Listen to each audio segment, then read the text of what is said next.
Hello friends, welcome back to another video and welcome to the channel where for the entire month of June we're focusing on queer authors for Pride Month. And today's video is one that I am so excited about, which I know I keep saying, but it's true. So many of these books I've been waiting to pick up and we're finally getting around to them. And today we're going to be reading Pageboy by Elliot Page. Elliot Page is an actor best known for movies like Juno, Inception, and now Umbrella Academy on Netflix. In 2014 he came out as gay, and in December 2020 he came out as trans. He's the first and so far only openly trans guy to appear on the cover of Time, and in an interview in that he said that he's non-binary and queer. And I didn't realize how recently this book came out. It only came out on the 6th of this month, so it's still very new. I thought it's been out for forever, so that was really exciting to see. I was not planning on reading this, and then we were at Target, we were checking out, and this was right by the register, so I had to do it. And I was debating even doing a video because I know it's gonna be a lot to take in all at once, and I don't know if I'm emotionally ready for that, but I just don't think I can wait. I think it'll be really interesting because I've read a lot of stories about people in Hollywood and in that industry, whether it be fiction or real stories. I've read a lot of stories in this environment, but I'm interested to see how gender plays a role in all of that. How on top of the pressure of being in such a visible place, you now have to pretend to be this whole other identity. But as with the other memoirs that I'm reading this month, this is going to be a lot more information-based, a lot more summary-based than opinion-based. So with my normal reading vlogs, I'll record my reactions, I'll talk about everything that's happening in it, if there's anything emotional or anything shocking, anything like that. But with nonfiction, specifically with memoirs, I feel like I can't really criticize the way that it's written because they are talking about such specific stories, and it is obviously coming directly from the person. I feel like I can't really criticize the format or anything like that. So I guess you could say this is going to be full spoilers. I'm going to be talking about everything that happens in this book. I'm going to read through it chapter by chapter. I take notes, and then I'm going to give you kind of a summary of what goes on in this book. So if you're somebody who's not able to buy this book, whether it be because of family limitations or school or just because you don't have the money or you can't find it, you can still hear the information. But I will forever and always say that it's better to hear the story from the person who experienced it. I definitely will not hit everything, and I'm not going to say it in the same way that it's presented in the book. That's an experience that you can really only get from reading it directly from their words. So if you are able to pick this up, I strongly recommend that you do. This book is 265 pages. I'm actually already a couple of chapters in, but we'll talk about that in a little bit. It's talking about his whole coming out journey, first as a gay person in 2014 and then as a trans man. The whole experience of doing that all while being in the spotlight. I think before anything else, I want to read the author's note because when we're talking about these books, we're talking about stories that people are trying to silence, people are trying to take away. And I feel like it's really important to understand the author's intention with putting out these books, with putting out these stories. Because a lot of the time, they say that they were young kids who didn't have anybody to look up to, they didn't have any queer representation in media, and they were lost and confused and afraid. And they wish that they had a book like the one that they're writing. They're doing it so people feel less alone. A lot of the time that's what it is, which is why it's so frustrating that people are taking it away. Because they're writing it for the people who need it most, our queer youth. The people who are lost and hopeless and afraid and need other people to look up to. Writing a book has come up a few times over the years, but it never felt right, and quite frankly, it didn't feel possible. I could barely sit down, let alone be still long enough to complete such a task. My brain's energy was being wasted, a ceaseless drip attempting to conceal and control my discomfort. But now is different. New. At last, I can sit with myself, in this body, present. Typing for hours, my dog Mo, lounging in the sun, my back straighter, my mind quieter. This previously unimaginable contentment wouldn't have arrived without the healthcare I've received, and as attacks against gender-affirming care increase, along with efforts to silence us, it feels like the right time to put my words on a page. So here I am, grateful and terrified, writing directly to you. Trans people face increasing physical violence, and our humanity is regularly debated in the media. And when we're given the opportunity to tell our stories ourselves, queer narratives are all too often picked apart, or worse, universalized. One person becomes the stand-in for all. There are an infinite number of ways to be queer and trans, and my story speaks to only one. As I say later in these pages, we are all but a speck in the universe, and I hope that in speaking my truth, I have added yet another speck to dispel the constant misinformation around queer and trans lives. If you haven't already, I urge you to seek out many other vast and varying narratives from LGBTQ+ writers, activists, and individuals. The movement for trans liberation affects us all. We all experience gender joyfully and oppressively in different ways. He also talks about how in this story there are times where he will refer to his dead name or other pronouns, but that is not an invitation for the reader to also use them. Coming out as queer was a wholly different experience from coming out as trans, and who I am evolved as I freed myself from the expectations of others. These memories shape a non-linear narrative, because queerness is intrinsically non-linear, journeys that bend and wind. 2 steps forward, 1 step back. I've spent much of my life chipping away towards the truth, while terrified to cause a collapse. This is reflected on the page intentionally. In many ways, this book is the story of my untangling. The act of writing, reading, and sharing the multitude of our experiences is an important step in standing up to those who wish to silence us.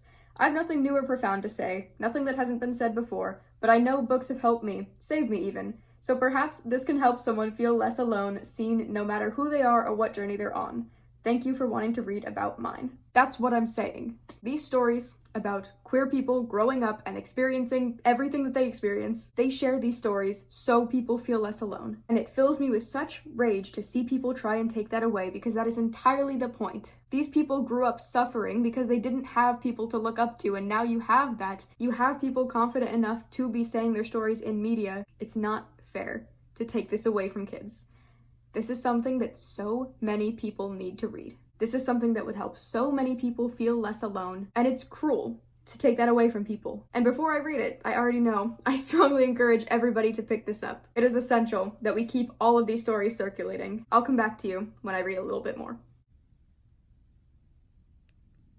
I will say, for some of the memoirs that I've had, they've been separated into different times, but with this one, it's all over the place. There's no time groupings, there's no event groupings. Each chapter is just a thought, and sometimes it'll branch off into this other thing. So you'll be reading about his first experience at a gay bar, and then switch to his gender experience when he was 8, and then flip to him as a 2-year-old when his parents are getting divorced. It's really all over the place, so I'm kind of just gonna go by chapter and see how far I feel like talking about it each time. Normally I tried to have it spaced out so that each section makes sense, but there is no sectioning here. Also, I just want to shout out how stunning this cover is. I just love to look at it. It's such a satisfying book to look at and to feel. It's got nice matte cover. It's a good book. Except for the sticker residue that got left on it, but what can you do? Chapter 1 is very short, it's only a couple pages. It's about when Elliot meets a girl named Paula. They're 20 years old, and it's his first time at a gay bar, and he's brave enough to kiss her in front of whoever's there, and that was a big step in shedding his self-disgust and being more confident in all of the identities that he will come to accept. This was a really big step, and it's a really interesting way to start this story, because you see this initial acceptance, and then you jump back to a whole bunch of really sad stories about feelings that had to be repressed. Chapter 2 is called Sexuality Sweepstakes, and it talks about how people were theorizing, people were speculating, trying to decide if he or his characters or whoever were gay. At this time, being queer was really not accepted by anybody, so you've got people at home saying that it's not allowed, you got people at school laughing about it, you would get bullied. People were really quick to judge and to distance themselves, so he was on a team at school, and people kind of had a thought about it because he had expressed his feelings to one person and they spread it to everybody else, and now everybody else wants to put distance. Or when he's at home and his grandmother is saying, "Do you think that kid's a lesbian?" And it's not in a fun, friendly way, it's in a very judgmental way. Or even there were magazine pictures going around of Elliot with a friend, and it was saying, "Are these two in a relationship?" And he realized that the picture must have been taken by one of their friends, which means people all over are speculating and sharing something that's very personal and you shouldn't be thinking about. If a person isn't out and open about it, then you don't need to talk about it. So his dreams were coming true. This was around 2007 when Juno came out, when things were starting to get big. So he was living the dream. He was doing the things that he wanted with his career, but personally he was suffering. The people around him acted like his queerness should be shoved aside. It should be pushed away. Nobody should really know about it, but they should celebrate his work and his accomplishments, which really just takes away any human value. It's saying, hey, we don't like you as a person. We don't want to know you as a person. We want you as a product. And that means you have to hide your true self because people won't accept that. Chapter 3 is called Boy, and it's about some early relationships. On his first date where he was out as trans to the person, she had asked, when did he know? It's a pretty common question. Most people get it at some point, but for him, he always knew. Even as a young kid, he knew that he had feelings that were not like your typical girl. He always felt like a guy, and he would ask his mom, can I be one? And then all the typical things of asking for the boys' toys and not wanting to wear dresses and having your hair short, all of these things that lots of people choose at a young age because they're expressing their gender before they even have the words for it. He would have crushes on girls, but he knew he wasn't like them. He knew he couldn't relate on this girl level. He did end up getting into a relationship with a guy for a while, and they ended up kissing on... There's a couple pages where it talks about this. It was where some explosion took place. I really like how it randomly will throw in these big historical things, or it'll randomly point out that this is a place that white people had conquered from people of color, or this was the original name for this place before white people took it over. I think it's really interesting to contextualize the story in that way by adding these super big picture stories about the events, where it took place and why that matters to the world. world. I think that's a really interesting way to think about your own memories. But people saw these two kissing, thought that Elliot was a guy, because at the time he had had short hair, and they said, hey, mean words. I don't want to repeat it here, but they said mean words to this couple, and they tried to chase them down, so the couple had to run away. Not a great experience. Not the way that you want to be treated when you're just out with your partner. But the house that he ran to, they ended up protecting him and defending him and saying, hey, get out of here. And it was nice to see that support from somebody. Chapter 4 talks about how he would play with action figures, specifically in the bath. He would have them do little diving competitions, and he would ask his mom to come sit and judge them, give them ratings. And she had gone out, she had a full day of work, she's probably tired, she has to do dinner, she has to do all of these things, but she still made the time to sit with him. Something that's so important for kids. And even though she was probably overworked and probably having a really hard time, she made sure to prioritize him. And for a while, she was pretty supportive of him, however he expressed himself.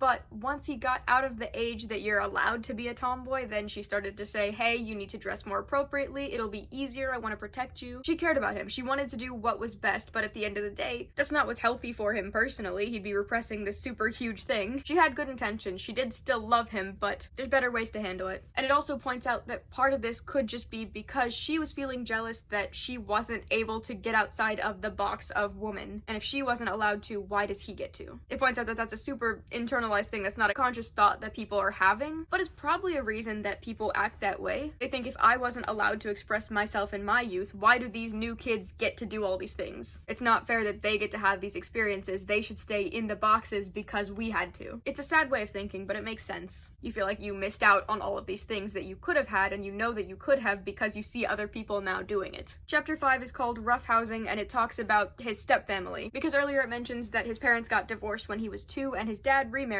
His stepmom had 2 other kids, and he had to try and fit himself into this family. He would split his time between his mom and his dad, and his mom, single mom, teacher, working her very hardest to try and make this family work. Meanwhile, the other family seems to have a lot more. Either they have a lot more time or money or all of the above. So Elliot would go home to his mom and say all of these nice things, and now looking back he can realize that that probably made his mom feel really bad that she wasn't doing enough. But also he didn't really enjoy some of the things that they had. For example, fancier food. He was a pretty picky eater. He liked all the simple things that his mom would make because she didn't have a lot of time to make all these fancy things. And now being in this new house, he just wasn't drawn to any of the foods that they were making because they were super intricate. But he was excited because he got an older stepbrother and sister out of it. And he loved being around a brother and being around the brother's friend group and getting to be around all of that masculine energy. But at the same time, the brother could be especially mean to him, getting a little bit too physical, a little bit too aggressive, which sometimes just happens with siblings. You naturally fight each other. That's just the way it goes. Sometimes it would get a little bit too far, and the real issue was that the stepmom kind of encouraged it. She would take the side of her son, and she would kind of alienate Elliot. And his dad wasn't helping. He would say that you're my favorite, but it's a secret. This other family doesn't get to know, so while they're around the other family, the dad kind of distances himself as well, so Elliot is alone with this really terrible treatment. And he notes that both of his siblings were pretty and popular and social. They were just kind of ideal 90s kids, and the stepmom probably was comparing him to them and saying, why aren't you good enough? Like, why aren't you fitting into these boxes that my kids so perfectly fit into? Lots of pressure, lots to deal with there, where you're trying to fit into a new family and they just don't want anything to do with you. Even if there are some times where they are nice or where it's a good relationship, the mean moments are the ones that you're gonna hold on to. That's the type of thing that's gonna stick with you. Maybe I'll record every 5 chapters? I don't know. I'm a little bit intimidated by this video. I don't really know how I'm gonna do it within the time constraints. We're just gonna keep pushing. Hello, it's time for a little chapters 6 through 10 update. Which, first of all, I just want to give a little bit of a warning for if you're going into this book or if you're listening to this. Because the timeline is jumping all around, it'll talk about subjects that you really might not want to read about. And there's no warning. There's no timeline that leads up to a certain point. There's no place where they're recovering or where you're moving past it. There'll just be a traumatic event and then it moves on to a different story and then it'll jump back. And that does make it a little bit hard to read, just because if you don't want to read those stories, you don't really know when they're coming. So fair warning,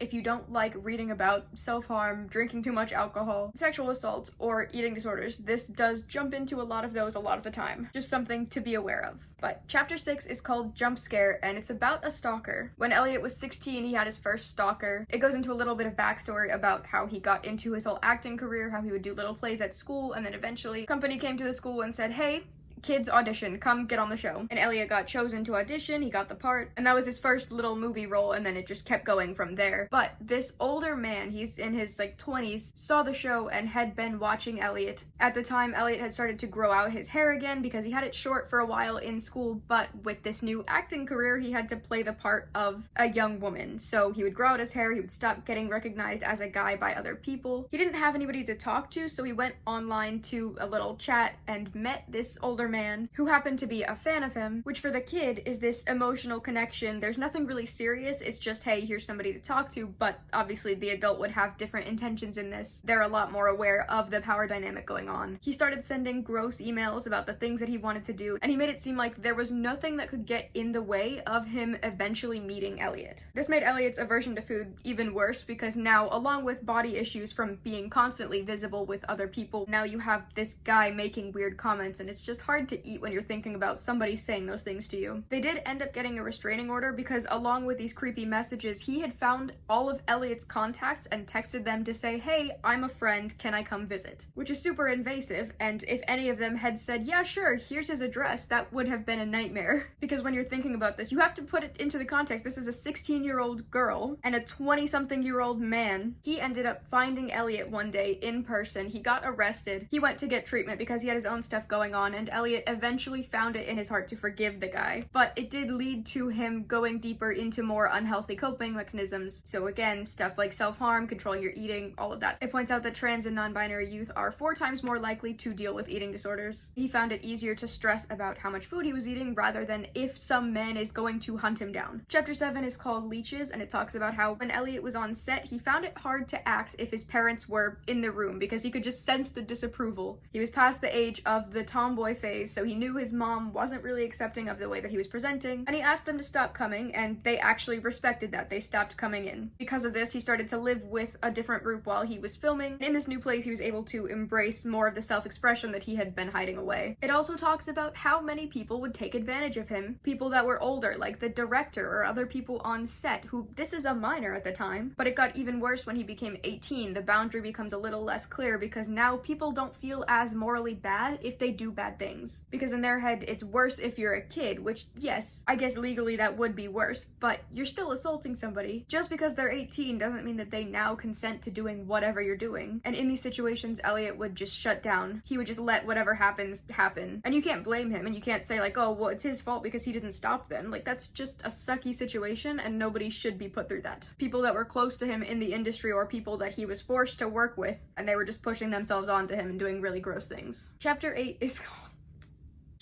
called Famous Asshole at a Party. He was 27 and going through a heartbreak, and he went to a good friend's birthday party just to hang out, get out of the house. He had come out only a couple months earlier, which was a really super healing moment to finally have this truth come out into the world. And then an acquaintance came over and said, hey, gay people aren't real, you're just afraid of men, but I'm gonna do whatever to you, and you're gonna like it, and I'm gonna prove it that you secretly do like guys. Again, really gross things to be saying, really gross things to be threatening, terrible situation, do not ever do that. And Elliot doesn't name this guy, but points out that he is a pretty big figure, and later that guy denied it, said he was drunk, he didn't know what he was talking about, he didn't say anything, he doesn't believe that, he's fine with gay people, whatever else. And again, that's a really common thing with these really big names saying super offensive things and then playing it off as a joke or saying they were drunk or they didn't mean it or whatever. And if you're below them, you just have to put up with it. And he writes that coming out in 2014 as gay was necessary because no matter what came after, a different kind of exposure, vulnerability, it was all worth it. All a step.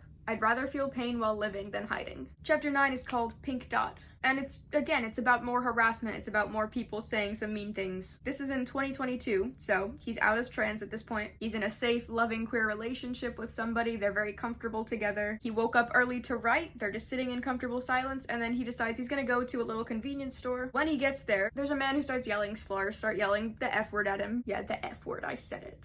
He starts threatening violence and starts running over, and Elliot has to run inside of this store where the shopkeepers very kindly lock the door and say, we don't deal with that, get this guy out of here. They made sure that Elliot was okay. He ended up calling his partner at the time and they got home safely. He learned how to compartmentalize all of these big feelings and sort of lock them away and pretend that it wasn't as bad as it seems, which is one way to cope with things. It's definitely not the most healthy because at some point you do have to address stuff like that. But in the moment, it can be really hard to deal with that, and in a lot of these traumatic situations, Elliot Elliot points out that he just sort of zoned out, he let it happen, he took a step back from his body and he just kind of let the things go on. Again, this is a hard book to read. It's really raw. It doesn't shy away from telling these stories. He says, in our society, anger and masculinity are so intertwined. I hope to redefine that in my own life. Because there was a time where he was walking along and somebody again called him a slur and he yelled back at them. The masculine thing to do is get in a fight, but that isn't how we should be handling things. Chapter 10 is called That Little Indie. Starts off by saying he got his first tattoo at 30 and it was a reference to his earlier acting times. It was the name of an old friend. He had been acting as the lead in a film that was super based on trauma. It was a real story about somebody who was tortured. He played the one being tortured and his friend played the one doing it. During this time, he was pretty self-destructive. He wasn't eating or sleeping, he was smoking compulsively, obviously because he was dealing with his own personal stuff, his personal identity issues, but then also he was taking on such a hard role and he was internalizing the feelings of the character, of this real person. It can be really easy to fall into the character and get trapped in it, and that's kind of what happened. But he went home, he had lost a lot of weight, and his mom was very worried, and because of that he wanted to get better, but his body just wouldn't eat. He wanted to eat, he didn't want his mom to worry, but he just couldn't do it.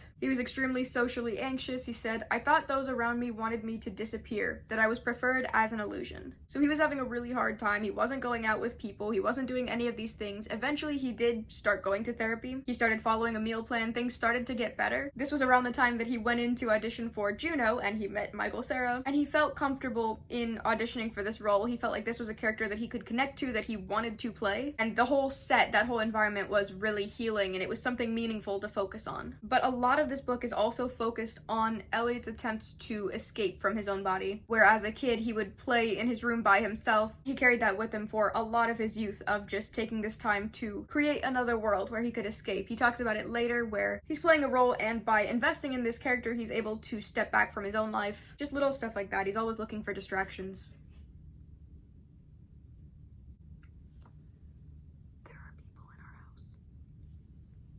Alright, it's been a couple of days since the last time I recorded, or even since the last time I read. I don't want to talk about that, we're just gonna get right back into it. Chapters 11 to 15. Chapter 11 is called Only Kidding. It starts off by saying that from the ages of 11 to 28, Elliot didn't throw up at all, and points out that that age 11 was when there was the initial shift of this body isn't right. It was the last time that he felt present in his skin, where he wasn't being perceived as a guy anymore. Because you're going through puberty, now you have a girl's body. He was still getting bullied and messed around with by his stepfamily, and his dad would say, oh, they're only joking, or they're not being serious, and he wouldn't apologize. That was kind of the big thing, is he never just said, I'm sorry they treat you like this. Elliot found a love for rollerblading. It was just another activity. It was another way to escape and to get out and to get active. But one time while he was out skating, he fell, did some damage to the underside, so he had to go to his stepmom for help, which he really didn't want to. In this super personal moment, he didn't want to have to go to her for help, but she was the only one there, and she actually took it seriously. They went to the doctor. It wasn't bad enough to need stitches, but it was something that led to insecurity later, where he was wondering, is everything working the way that it should? When his peers were talking about sexual interactions, he was wondering, are they all pretending? Do they actually feel these things? Do they actually want these things? Are they able to have good sexual experiences, or is something just wrong with me? But really, it's just because he wasn't into the guys that he was with. Because he was suppressing so much of his identity at the time, he just wasn't into those sexual interactions, and he thought that maybe his body just wasn't responding correctly, but it just wasn't the right circumstances. That goes into chapter 12, which is called Roller Derby, where for one of the projects he was working on, he had to learn how to do a whole roller derby thing, which was helped by the fact that he did already know how to rollerblade. But the Oscars in 2008 marked the end of campaigning for Juno, and at that time he wanted to be done with acting just in general, because he was already putting on this act in his daily life of the way that he was presenting and who he liked, and just everything about himself was an act. So to then go onto a stage or to go onto this whole movie set and have to pretend to be somebody else, it was just too much all at once. He was drawn to this character who used roller derby as a way to escape their mom's pressure, expectations to do certain things, pageants or whatever. And while Paige was practicing this, roller derby acted as a lifeline. It was a physical activity to balance the feminine act that was going on. It was around this time that he started living with Paula, the girlfriend from the beginning of the book, but there was a lot of pressure about being seen together. He hated the fame and the recognition and the people waiting outside your house for a picture, because when you have a secret relationship or when you're living with somebody that you're not supposed to be in a relationship with, it's just another level of stress. You can't exist anywhere peacefully because people are always looking for you and trying to get the newest updates. His anxiety is kind of a constant throughout throughout the entire book, throughout most of, if not all of his life. And it was especially bad during times like this, where things were so public and people were so ready to find any detail. And he emphasizes that it took a really long time for him to be comfortable enough to even think about gender, to even start considering the possibility of something other. 13 is called Buckets, and it's actually a really hopeful chapter. I really enjoyed it. It talks about how he was fixated on the state of the environment and the general harm that people cause to the earth, and he went in search of things to do for more sustainable living. He found a program where you go and you live out in nature for a while and you learn how to do things better, and he was gonna go with Paula, but she decided to stay back. He acknowledges that he's very fortunate to even have the opportunity to drop everything and go live somewhere else for a month, to kind of go off the grid, because most people would not be able to do something like that. At first he was anxious because he's stepping into this new environment where at this point he had a bit of fame, and he was worried that people would recognize him before he ever got to know them, and that's just a weird feeling. It's a weird disconnect. But he showed up at this new environment and everybody kind of had a similar goal. They all want to do good for the world, so a lot of them were really accepting, a lot of them were really kind. They kind of just moved past this whole movie thing because they're all here to work for the same thing. He was comfortable in this new space. It was a really grounding experience. It was a group who was warm and who cared about their collective future, who just wanted to do good. He was able to just accept the world around him and to appreciate it, and it was just a really nice time. I wish I could do something like this. It sounds so good, and I feel like people would be so appreciative of everything they have if you just go back to the very roots. I feel like a lot of people would benefit from a program like this. And he shares the advice of just witness what's happening and let the land tell you what to do. You have to work together with your environment because both things influence the other. You affect the land around you and it affects the way that you live, and you have to listen to it. You have to be respectful so that the land will treat you kindly in return. During this time, he made a friend named Ian. They got close very quickly. They went on a little road trip. They had these unspoken bonds about trauma and about things that they were repressing, but they just stuck together. It was really nice to just have a friend who understood him. And then around this time, he was considering going to college, University of Toronto, but his movie career was starting to take off. He was kind of working non-stop, so he never ended up going past graduation. But he emphasizes that he always wants to learn, he always wants to be growing. The way that this country is run and the things that our schools teach is definitely not the full picture, and he wants to emphasize that he's focusing on all the things that aren't being taught.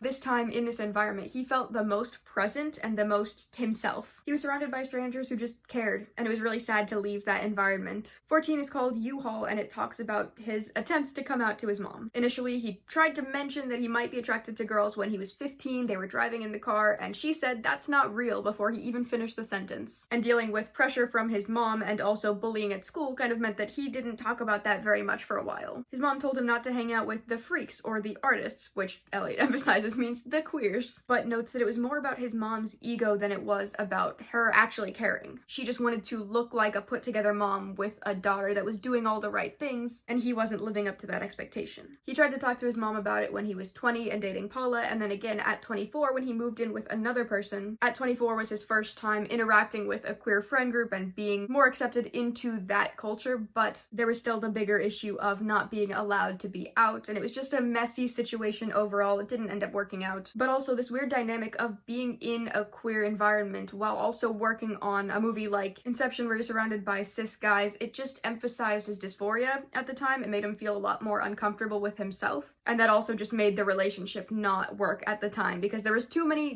big feelings to unpack. And it ends the chapter by saying that very recently, after coming out, after all of this stuff happened, his mom opened up a conversation and they were able to openly talk to each other about his queerness and his identity, and now she is an ally and she fully supports him and loves him as a son. And it was really nice to see that it all worked out in the end. Chapter 15 is called Ryan, in quotes, because it's talking about a girlfriend that Elliot had for 2 years, but she was more closeted than he was. At the time, he was fairly open with most of his friends. He wasn't publicly out to the world, but he got this girlfriend who really wasn't wanting to share it with anybody. She wasn't wanting to be seen with him because people assumed that he was gay. So if you see the two of them together, people are going to make the connection. And there was a lot of shame that came with this mutual secrecy where Elliot wasn't openly out to people and the girlfriend very much did not want to be out to people. So they're both shutting each other down. It's just not a very healthy environment. It's not one that you can thrive in whatsoever. But they were deeply in love. They had a lot of good times together. He says that it wasn't sustainable because there was just too much shame attached, but it did lead to a pretty big heartbreak. Shortly after they broke up, he was at a party and she came in with some new guy. And that really sucked because he was watching her exist in a way that she never could with him. To see your ex in a relationship doing everything that you wanted to do. And it's not because they didn't want to do it with you, but because they felt like they weren't able to. We're a little bit over over halfway done with this book. I'll see you in the next update. Alright, really quickly, here's my speed summary of chapters 16 to 20 while the sun is going down. Chapter 16 is called Speedo. It's talking about an experience going swimming. He was distraught because he was about to reach an age where you split up your soccer teams, so instead of being all combined, you have to have a girls and a boys team. Now he has to be with the girls, he has to leave all his guy friends and go with this other team that he obviously didn't really identify with. Along with this, his chest started to fill in, which made him super uncomfortable. He started slouching more. His self-disgust was at an all-time high for that period. The joys of puberty. He was upset that he didn't transform like the other boys did. One day he was hanging out with a bunch of his male soccer friends and they were going swimming, but he forgot his swimsuit, so one of the parents said, hey, just borrow one of theirs. Handed him a Speedo, and he was very excited to have this opportunity. They were just kids hanging out and he felt joy. And he mentions that he does wear swim trunks now and that wearing swim trunks for the first time, chest out and with my scars visible, was indescribable.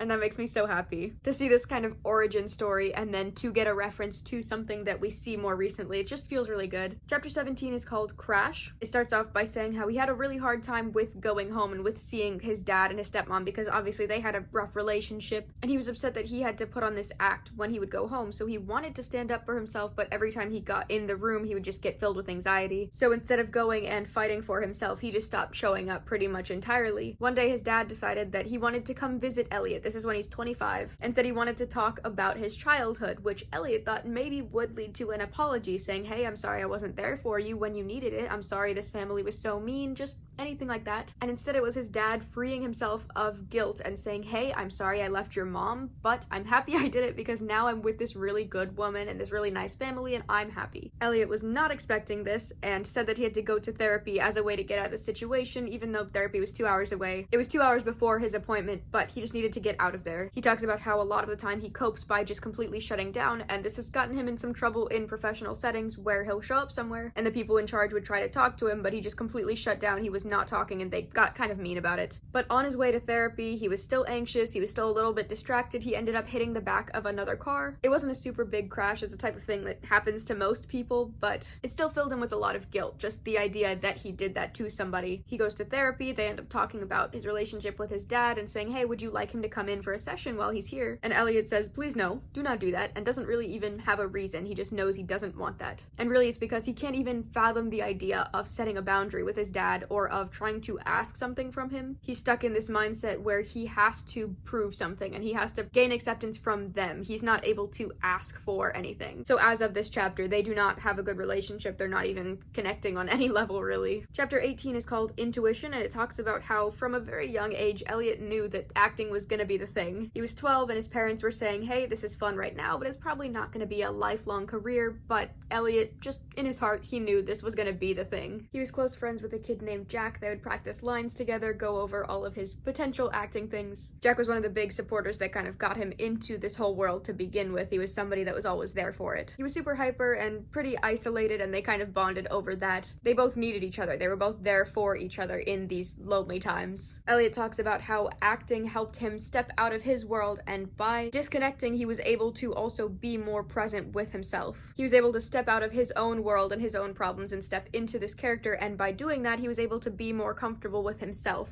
When he was 16, he made friends with another actor named Mark, another isolated, detached kid. They bonded over music like Radiohead, and their honesty and their confidence with each other and their comfort overall led to a lifelong friendship. Over time, Elliot drifted away from Jack just because he was going to work on longer projects. They were farther away for longer periods of time. It was a very natural thing. They met up when they were 22, and it was just a nice little friend catch-up. They're both successful adults now. Chapter 19 is called Old Navy. Starts off by saying how his mom was drawn to Old Navy, the store. It goes a little bit into how his mom also had a hard life growing up, how, for one thing, she is a single mom, but her dad died when she was 16, her mom had cancer and ended up dying, so by 20, she was completely alone. And she was doing a program in France at the time, so she didn't even know that her mom had passed. She didn't get to go to the funeral. She didn't find out for a good while. And Elliot just feels bad that she had to grow up in that environment and that she is still so strong and still so willing to fight and all of these great things. But it talks about how they traveled from Canada into the States to go see some distant family, some some cousins and everything, and they also were judging Elliot for his clothing choice and that he wasn't a super feminine pretty girl. One of his cousins was having a sweet 16 party and he wanted to fit in, so he asked his mom, can we go to Old Navy and shop in the girls section? And that was her dream. He said, I had value now. He had to stop being difficult and selfish, being a young lady and making his mom proud. And by embracing this feminine appearance, he went to the party and then he went back to school and he was wearing these clothes, and all of the people that he wanted were looking at him and saying that he looked nice and his clothes were good and all of these great things, and that's the thing that he wanted. He wanted this positive attention from them, but he personally didn't feel satisfaction from that. It just highlighted all of the things that he didn't want.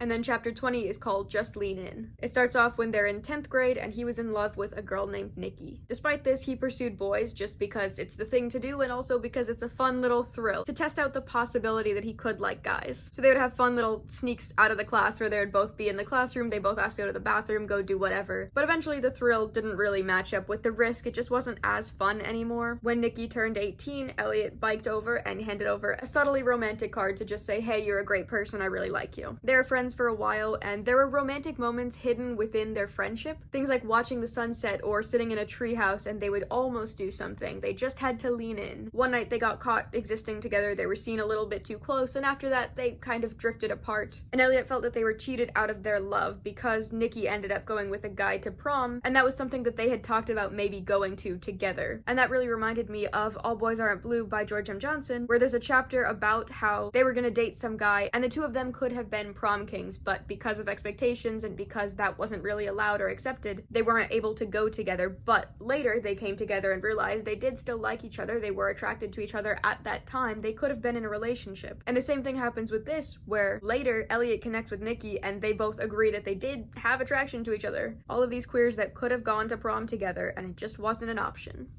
It's 11:45 on June 29th. Olivia Rodrigo's new song is premiering, and I have finished this book. I'm probably gonna say it again before the video ends, but I want to emphasize that I in no way cover everything that's in this book. There are so many little details that I left out because I was trying to focus on the bigger picture or the things that I connected with, and I 10,000% recommend that you read this for yourself if you're able to. And if you're looking for more books like this, I recommend All Boys Aren't Blue. I see a lot of similarities between these two experiences. I think if you like one, you'll really like the other. They're both memoirs about queer experiences. But anyways, chapter 21 to 29. 21 is called The Healthy Way. It starts off by talking about his first kiss with a girl named Jessica. It was towards the end of high school when he had moved back to Finnish after doing some acting stuff, and he was seeking her out just because she was a queer person in the area and he was just drawn to that energy. She initiated everything, so the initial "do you want to hang out" and then the actual first kiss because he was super nervous. And once they had the kiss, he ran away and he wondered if God had seen and if he had sinned. Later he saw her at a party and things ended up going a lot better. They actually kissed that time and they actually had an attraction, which is something that hadn't really come up before with all of his experiences with guys. He said he didn't have a crush on her, but he yearned to be near her because to see her was to see that that type of person is possible. She existed, so he knows that he as a queer person also can. And he thinks about her when he thinks about his own existence, because what can he be to other people? Just by seeing this queer person existing out in the world, he felt more hopeful about his own existence. So by him coming out and being such a public figure, now young people can look up to him. Another big theme that's touched on in this book, where just by existing you are representation for other queer people. By being your truest self, you're showing other people that they are able to do that. And that's why books like these are so important, sharing these experiences and showing younger people that other people have lived these lives. Chapter 22 is called Flatliners, and it's set in summer 2016, where he was working on a remake of that film. It was a good cast and it was good inspiration. It was coming from an 80s cult classic, but the actual process did not go well. Right from the beginning, the setup was just really questionable. They were doing a car stunt and he and one other person didn't have seatbelts. Everybody else in the car was buckled in, they were secured, but Elliot and this other actor in the movie both didn't have anything to secure them, and they didn't want to be difficult. They didn't want to cause a disturbance, so they just went along with it, and they got thrown around in this car while they're recklessly driving around. And along with that, a car drove onto this closed off set that they were working on because it was just some streets that they had blocked off, and somebody got into it and they could have seriously crashed and injured a lot of people. So already conditions were just not ideal. They were not considering the safety of their actors or just people in general. And on top of that, they were forcing Elliot's character character to wear more feminine things, so wearing heels or wearing skirts, which didn't make sense because the whole thing was focused on medical students, so you wouldn't be changing outfits a lot, and if you are, it's typically going to be more gender neutral clothing anyways. Like, they're going to be in uniform or they're going to be in more practical wear. And when he expressed that he didn't really see a reason for that, he didn't really feel comfortable, and it didn't really make sense for the character, they said, "Are you mad that this character isn't gay?" Suggesting that if you wear a skirt, you can't be gay, which is obviously very closed-minded. And again, it just wasn't practical for the character. It had nothing to do with who they were. And then a couple days later, they were at a screen test, and somebody came up with pictures that they had found online of Elliot with longer hair. At the time, he had like shoulder-length hair, and they said, "Hey, we might consider giving you extensions because you looked a lot softer," which again didn't make sense because he emphasizes that this character isn't supposed to look soft, and what does that even mean? And also, he knows what he looked like. He didn't need you bringing up pictures from the internet. That's just weird. Despite all of this, he didn't walk off. He didn't want to be difficult, so he continued, and he just didn't realize that that was an option. That he could have had higher standards for himself, and he could have left the set and said that he deserves more respect than the people were treating him with. And the people that were supposed to be protecting him didn't really help in this situation. They kind of just ignored it and they were quiet about it. Chapter 23 is called U-Turn, and it starts off by saying he always inherently knew that he was trans. He felt it from a very, very young age, but he didn't have the words. He didn't have the vocabulary to express that feeling. He first acknowledged it when he was around his 30th birthday, so roughly 4 years before coming out. He went up to his friends and he asked, "Do you think I'm trans?" But he didn't really let that conversation go anywhere. He kind of shut it off after that. Dysphoria was very much crushing him at the time. He felt shame at his discomfort, and he felt invalidated by himself. He was brushing aside his own experiences, saying that he's such a high-level celebrity, he's getting all these opportunities, why is he being ungrateful and acting like he can't put on these feminine outfits? Why is he making it seem like this is such an issue? But it is a personal issue, and it's something that's entirely valid. It just felt like such a big thing. Transitioning while in the public eye, it just seemed like too much of a task, too much of a chore, especially with how anti-trans people can be. It just didn't seem worth it. He married someone named Emma, and he kind of escaped into love. Their relationship lasted for a couple years, but dysphoria only got worse. He was trying to repress it, but it wasn't going anywhere. It got pretty extreme, and he was going to therapy for a while. His body knew that things had to change. The relationship got a little bit rough, a little bit rocky. They ended up getting divorced later. But he just wasn't being true to himself, even though he was dealing with a lot of these big feelings. He just didn't really know what to do about it. Chapter 24 is called Your Heavenly Daddy, and it jumps back to 2014 when he came out as gay. He was thinking about all of the opportunities that he has now that he's out as a gay person. And while he was doing this, while he was thinking about this, he saw other people being activists and fighting so hard for queer rights, and he felt like a little bit of a coward because he was maintaining comfort and privilege. He was able to stay quiet about big issues, and he didn't really have to worry about any of that. He was at a point where he was kind of gonna be successful no matter what. But he recognizes that you kind of have to make uncomfortable decisions when you have that much privilege because other people can't. There are people that live in places where it's illegal to be gay still. Places where it's not an option to be out at all. And so by being this representation in a place where it's kind of okay, you can be the voice that those people look up to. Or you can be another person fighting so that they can be treated more fairly. And it's hard, and you can't expect everybody to do that, but it is extremely helpful when people do. He realized that his life became just so much better after coming out. He realized there is so much possibility in life, and he wanted to go experience all of the messy adventures that come with being with women, since now he can do it without being secret about it. He had his first and only one-night stand with a lady who was also named Ryan. This was right after his 2-year relationship with the other person named Ryan, but she did cocaine, and it was not very connected. It was not a very mutual experience. It was kind of just do it and get out. His first date while being out went a whole lot better. They were mutually attracted to each other. They were comfortable. They were defending each other. Loving just became easier after coming out. You don't have to be so worried about all the little details and anything that people might catch on to. It just didn't matter anymore. He was on a plane, on a flight going somewhere, and a priest walked up to him, handed him a little note, and when he opened it,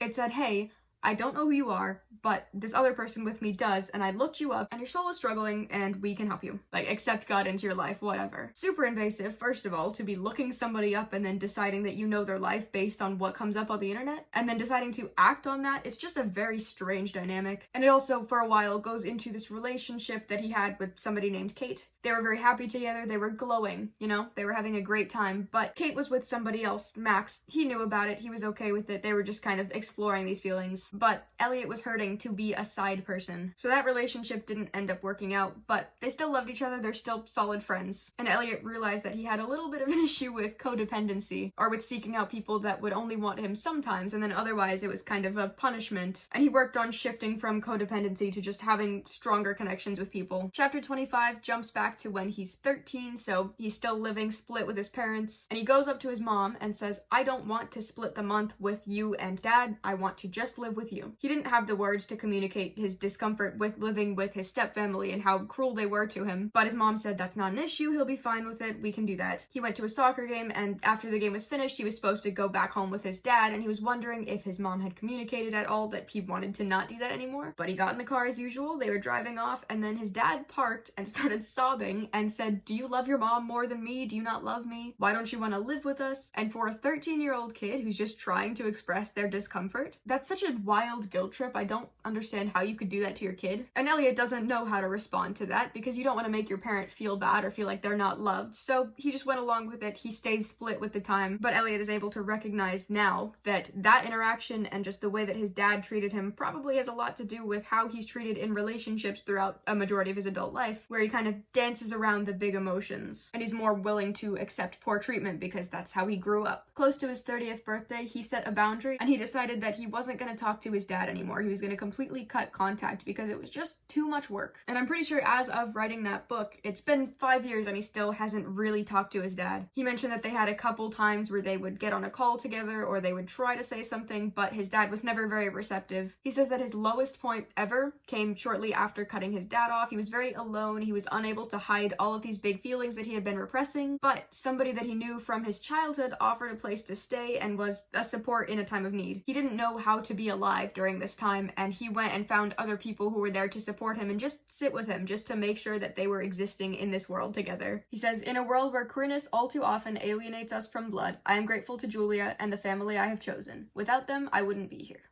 For so many people, being queer means being rejected by your family. And it's especially important that you have these little found family moments where you have people around you who are supportive and who will be there when it seems like nobody else will be. And then there are 4 more chapters. 26 is called Mask. It's set in New York City in spring of 2020, so right around when the pandemic was starting, and people that were walking past him would say, "Sir, he's got a mask on," and he kind of passed as a guy. During this time, he felt hopeful because this was the first time that he had been recognized as a guy by strangers since he was a kid. Life was on pause, not just for him, but for the entire world. So many people came out as queer during this time because they just had to sit with themselves and experience their feelings. It allowed for people to explore all of these things that they otherwise wouldn't have felt comfortable doing. But he talks about how summer was always harder because you're wearing less layers, so your body is more exposed, and if you don't like your body, that's not gonna be a fun time. It made his dysphoria a lot worse. He stopped showering as much, he stopped changing as much, he just really didn't like seeing his body in any way. And this was the first time that he had properly considered top surgery, because it's been something in the back of his mind for years, but finally he's seeing this as like a necessary type of thing, where he was just not existing in his body at all in a way that was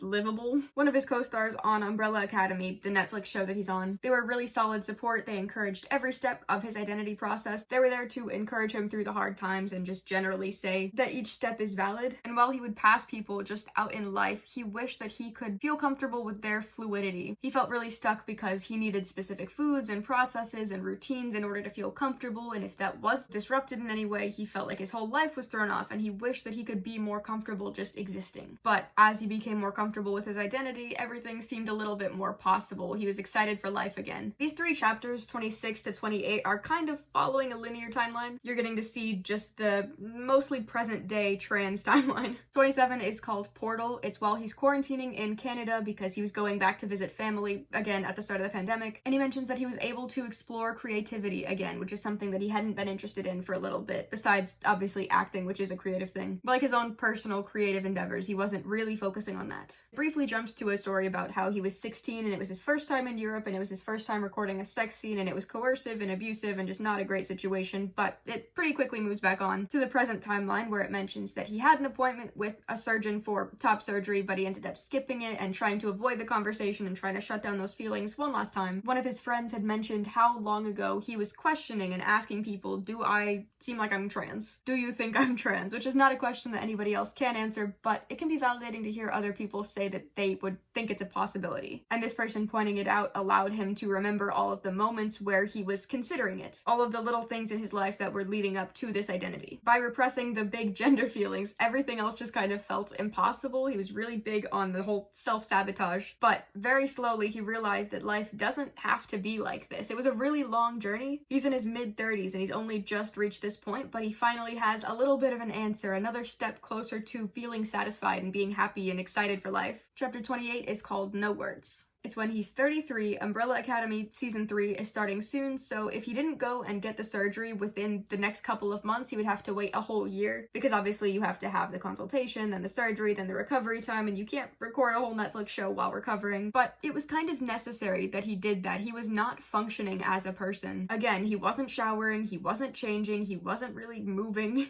He wasn't acknowledging his body at all, and that's just not the right way to live. And it didn't seem possible to fit it into such a short time period, but somebody canceled their appointment, which meant he was able to fit himself in. And he recognizes the privilege of being able to go so soon after making that decision, because most people have to wait, or they can't afford it, or because of family, or whatever else. There are so many reasons why people aren't able to get treatment, and he acknowledges that he was able to get it very quickly. He was able to afford it, he was able to go to friends who could support him while he was recovering, and that he was extremely lucky to get that, but that trans people shouldn't have to be lucky to get that. You should just have it. Trans care should be available to people, because for him it was life-saving. For so many people, that is a necessary treatment. Because if you feel like you can't exist in your body anymore, if you can't bear living in your body, taking hormones or getting therapy or any of those trans treatments can literally be life-saving. He talks about his experience on the day of, how he wasn't nervous, but he was just feeling like he needed to move, just restless. And he was frustrated at how much time throughout all of his life he had wasted by not accepting this sooner, but the joy that he felt when he realized everything that had happened was unmatched. It was a lot more of a struggle to openly transition than it was to come out as gay. There are a lot more criticisms, a lot more people not believing you or saying that it's not real. A lot of his friends would say little remarks that maybe they think is funny or just an offhand comment, but it can seriously affect you when you hear it constantly. And he said that he just wants gentleness. Trans people want happiness, and they want comfort, and they want peace, and they kind of just want to be left alone. Nobody owes you an explanation for their existence. You don't have to define your transness or your experience to anybody. And especially when you're such a public figure, it can be so many explanations, so many people questioning every piece of who you are. But trans people don't owe that to you. The last chapter is called Peaches. It's only a couple pages. It's talking about when he's 16 and he went to a concert with one of his friends, and he says that it was possibly the queerest environment, the queerest crowd that he had ever been in. While he saw this person on stage, he said that he wanted the boldness and the vulnerability and the confidence of the main performer. They had a strong voice, and they were saying screw shame and stereotypes and not being true to yourself. This is just a place for celebration. This is a place where you can be who you are. And he ends the story by saying how so much self-love comes from being in accepting communities, and how he felt like he was in the right place in that moment. And that's something I really related to, because 2 nights ago we went to a Youngblood concert. I've never seen so many people so devoted to the same thing, and so open and so kind and so compassionate and so willing to accept. It's really nice to see how much